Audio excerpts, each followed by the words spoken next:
Hello and welcome to another edition of the Poetic Truth Show. I'm your host Naomi Minto and we're here this Sunday to have a special edition where we will be focusing on knife crime. I wanted to have this show for a while, but I wanted to make sure that I had a good range of people in the studio with me so that I could really give as many perspectives on the situation as possible. So we want to be looking at knife crime, its causes, why the number of young people involved in knife-related crime is rising, and what can be done to stop the violence. As always, the Poetic Truth Show seeks to inform and inspire the community. As a black woman, I often speak on things from a black cultural perspective.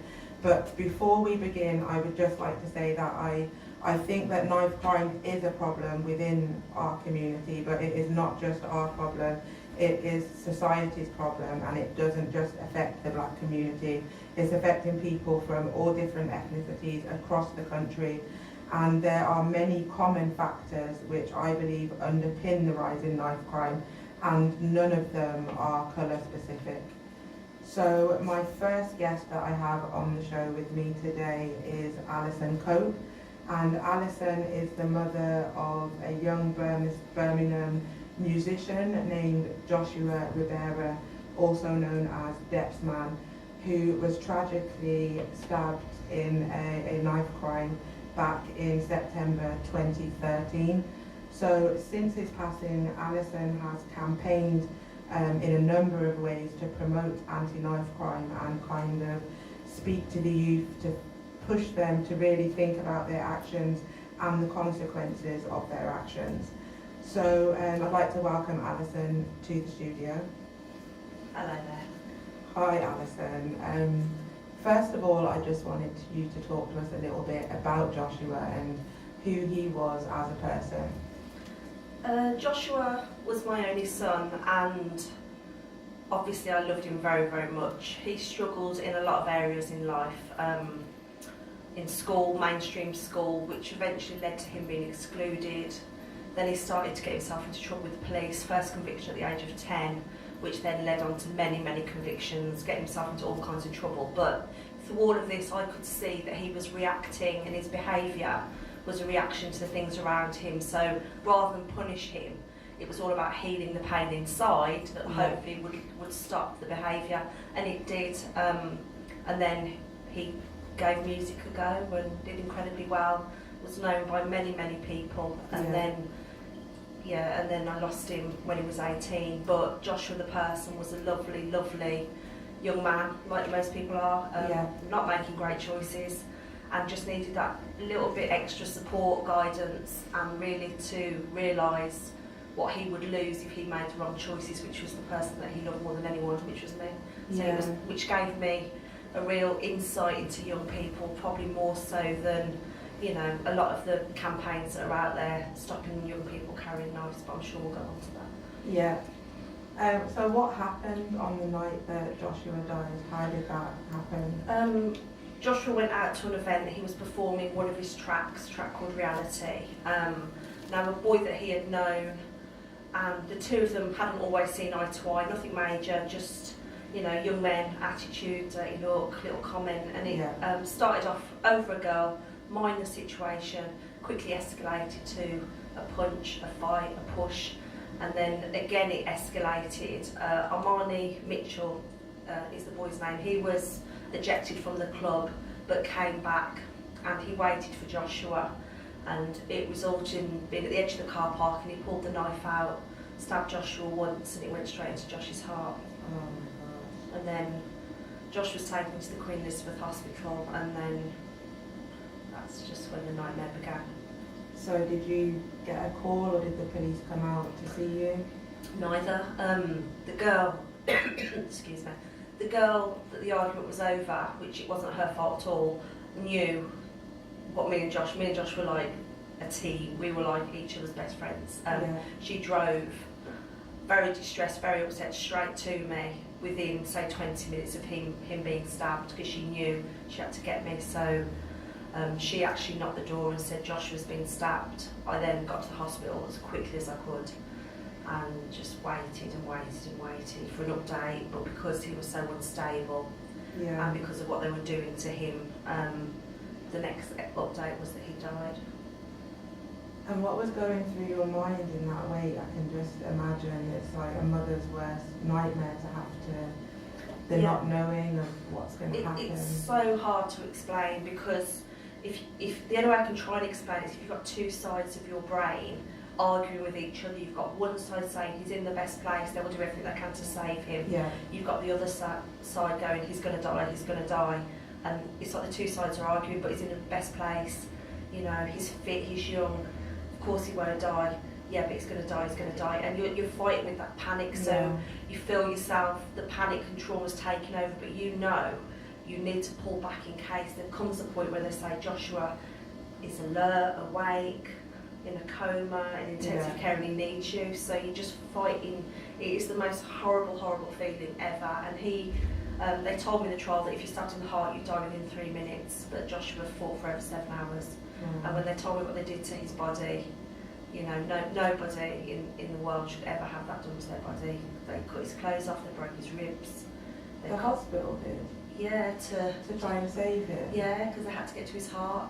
So they had to, you know, open him up, breathing tubes. And all I kept thinking was, Josh is scared of needles, Josh is scared of needles. But obviously in that situation, Josh wasn't alert, he wasn't Yeah. awake, you know, which was reassuring in the weirdest way, because the thought of him needing and wanting me and calling out for me was just Yeah.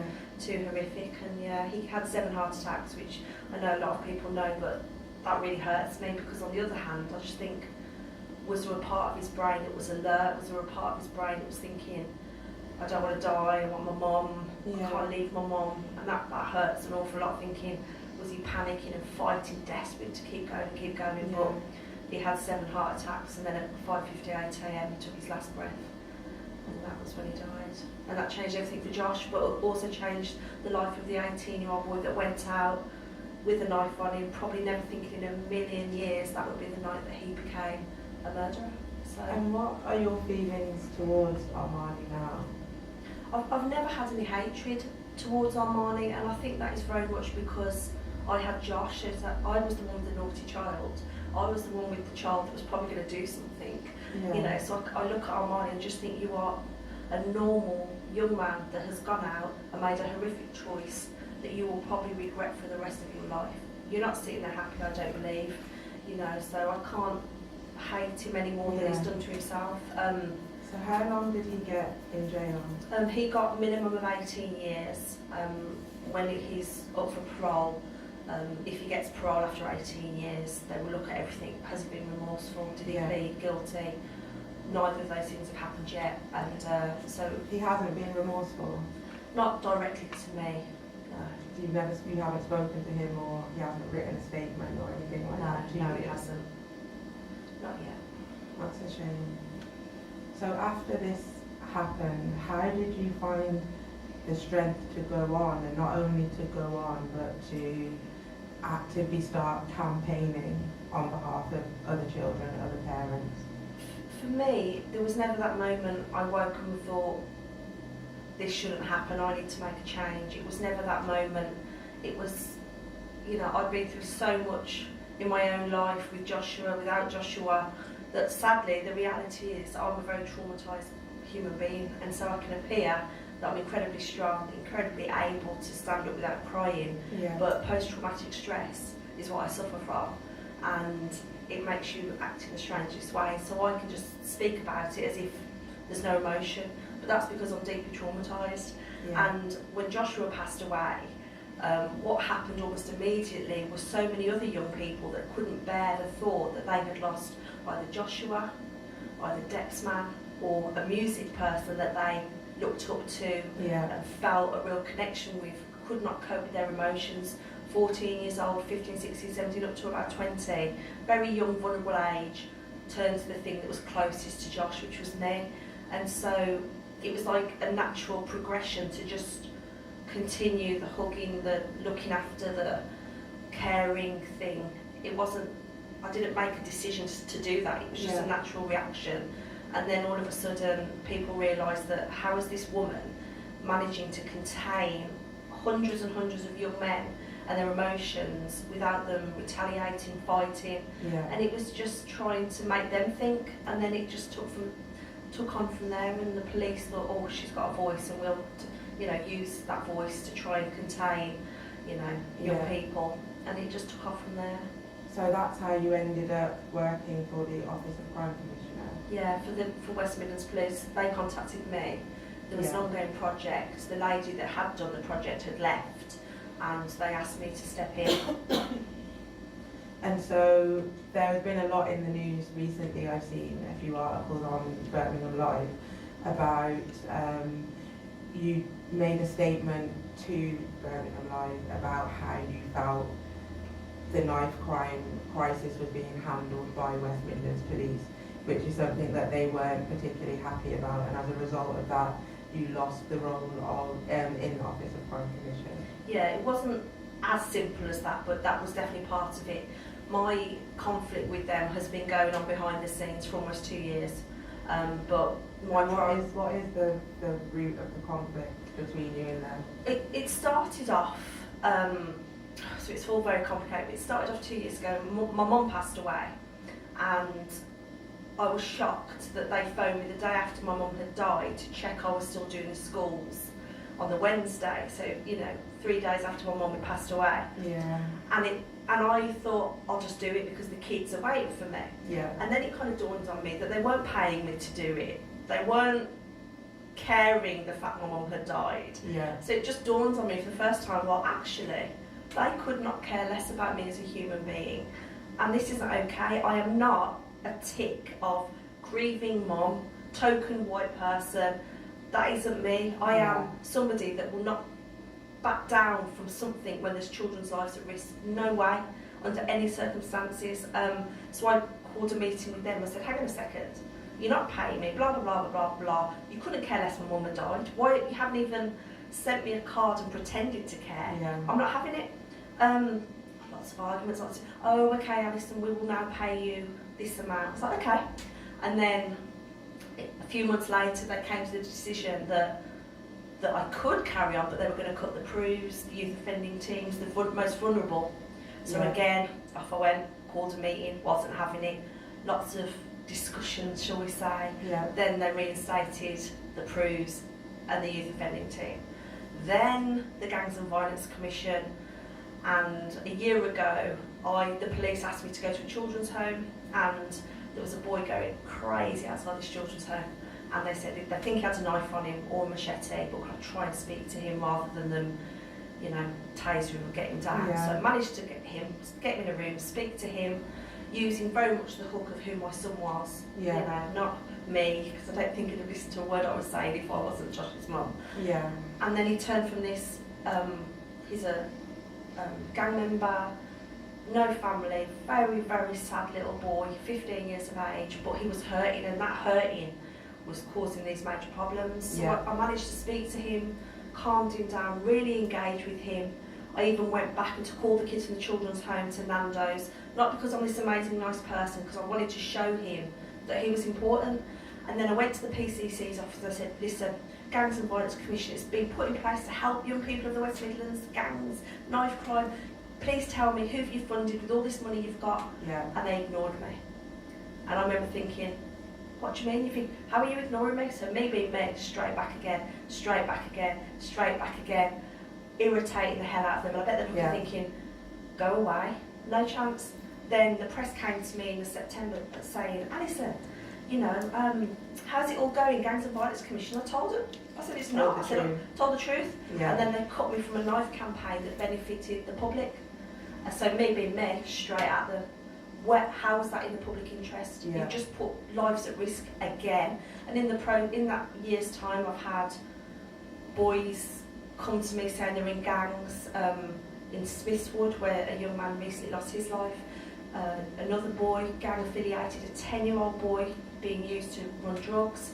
So I'm going to Police and Crime Commissioner, tell me who you are funding. Yeah. You've had all this money, you are funding people. It cannot be that difficult to just say, well, this is who we've got, Alison.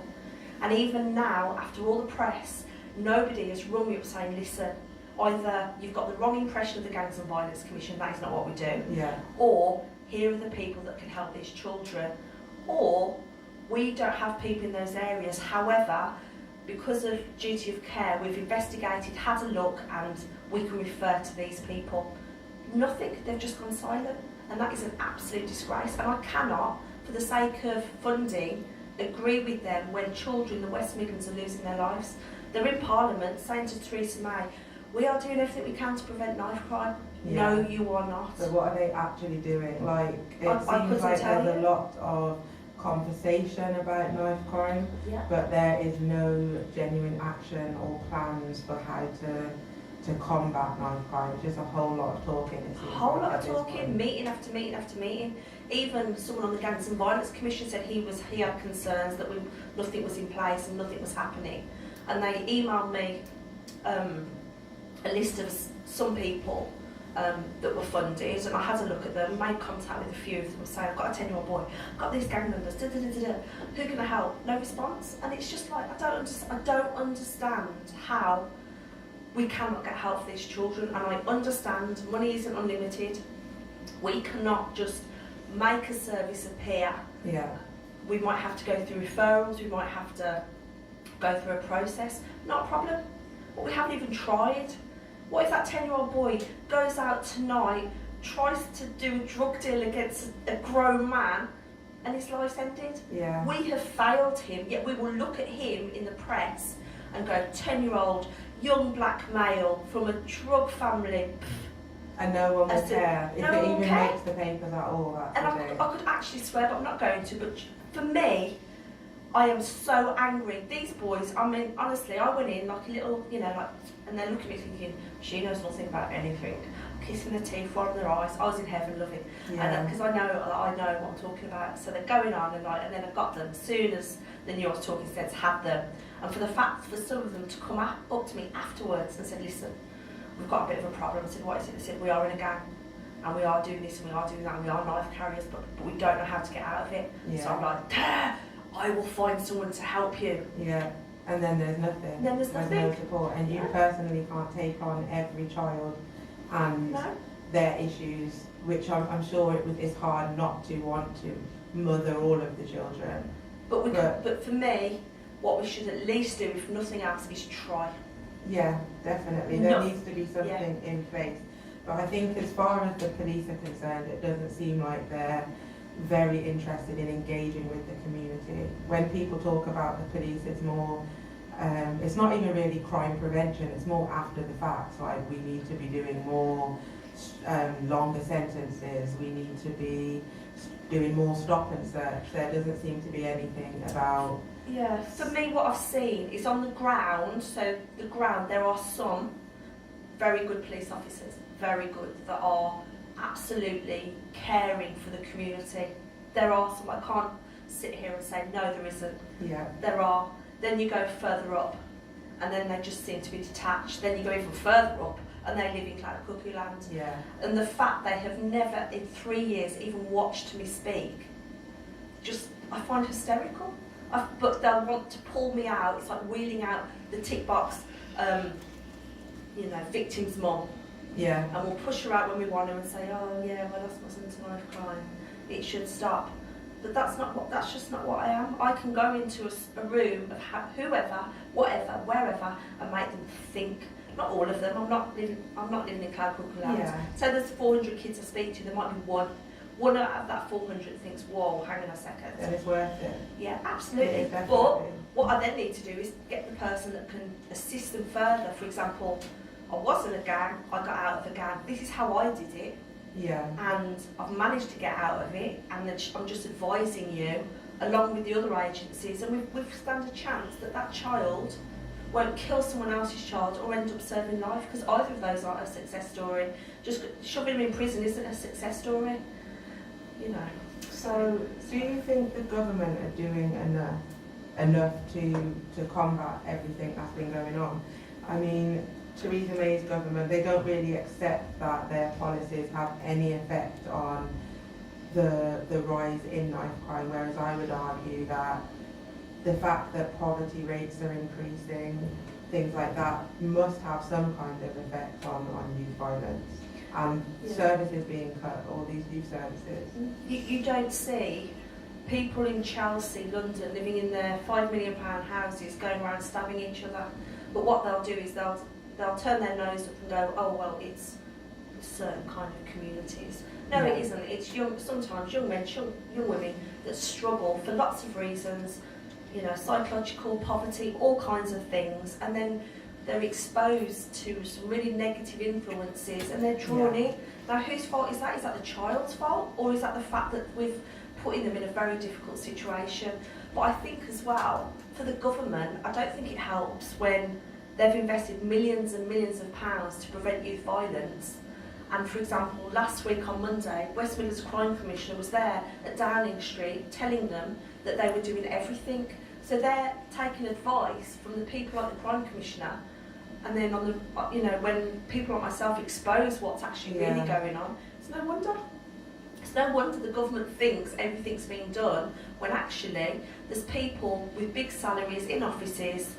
And the sad thing is, the amount of feedback I've had over the last few days, this isn't unusual. This is how it is. Yeah. This is the way it is, unfortunately. The people with the big salary in the office who are the decision makers and have the real power to affect change, those are the people that have no experience or no knowledge of what it's actually like to grow up in the areas that some of these children are growing up in, to be seeing the things that these children are seeing. They're not in touch with the reality of what young people are facing. So for them to sit there and try and make all of these decisions, it's irrelevant to their lives. They don't care, and I don't feel like they want to care. It's just a job to them.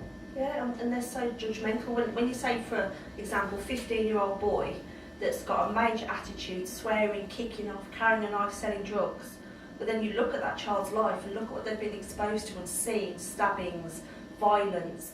You've got a traumatised 15-year-old boy that needs so much love and support and guidance. Yeah. It could be that his community needs help, his family needs help, but instead we just blame him. We blame him for his own choices when look what's happened to him as a child.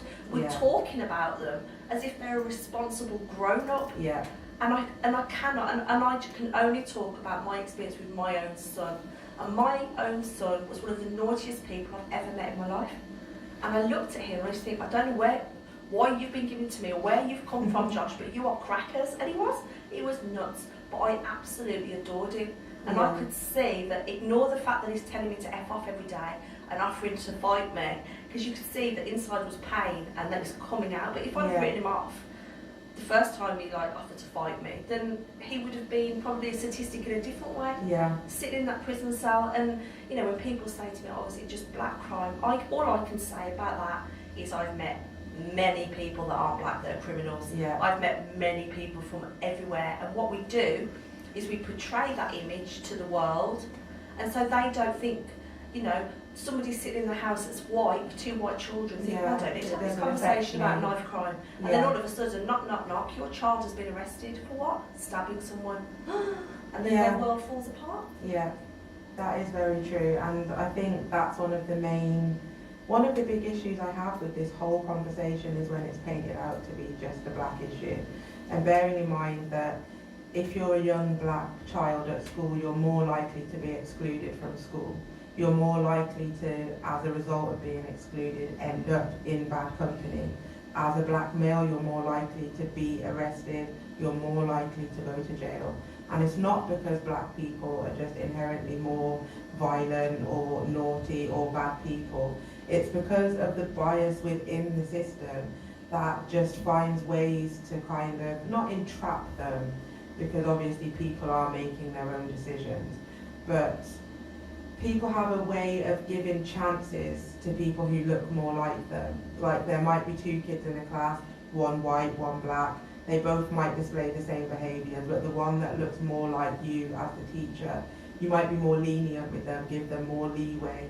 Whereas with the black child, you might feel more threatened by them. There's that as well as teenagers at schools. A lot of teachers have this kind of feel threatened by black teenage boys unnecessarily.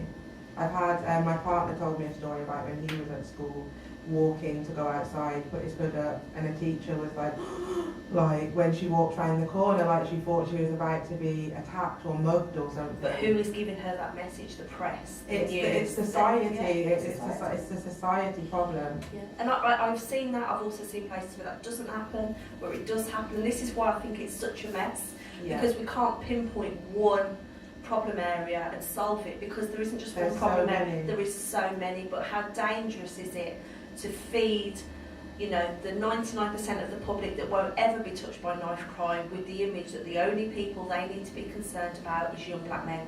Because when a white guy comes up with a knife, like we saw in the recent press, a young lady lost her life in a park. She was white. Oh my gosh, you know, knife crime. Where's that come from? And I was sitting there thinking, you know, and I do go against what people think because I'm white, and I can't sit here and say I know what it's like to this, this and this. The only thing I can talk is the truth that I have seen with my own eyes. I'm not going to read loads of books and research and pretend that I know everything, because I don't. I can only go with what I see and what I feel with my own eyes, and that is a lot of young people out there struggling. And what I would like to say publicly, if the Police and Crime Commissioner and if the police were so real and concerned about the young people of the West Midlands, please ring me, email me if you don't have the nerve to speak to me, and tell me where I can get help for a 10-year-old little boy, 15-year-old little boy, 16-year-old gang members, where I can help these young people before we have 4 more murders on our hands. Because if you don't like me, I don't care. What I care about is these children need help. You've had the money, let's see what we can do for these children, because if one of those children is killed within the next 3-4 years, that is part of your responsibility, because we have failed them. So, you know, what can I say about that? That is a very fair point, and I would love to hear a response on that. I did invite West Midlands Police to send a representative to be part of the show today, but they were unable to make it. So it would have been nice to hear what they have to say about this. So you never know, maybe we'll get them on the show another date. So we're going to go into a quick break now, and when we come back we'll be talking to 2 fantastic sports coaches who are working with young people to find ways to put them on a different path. We'll also be joined later on today by recording artist Cupid and some young people from the Uprising Youth Project. Hopefully Alison will stick around and we'll get to hear a little bit more from her later too. If you want to join the debate, remember you can get in touch on 07501 540 353. That's 07501 540 353.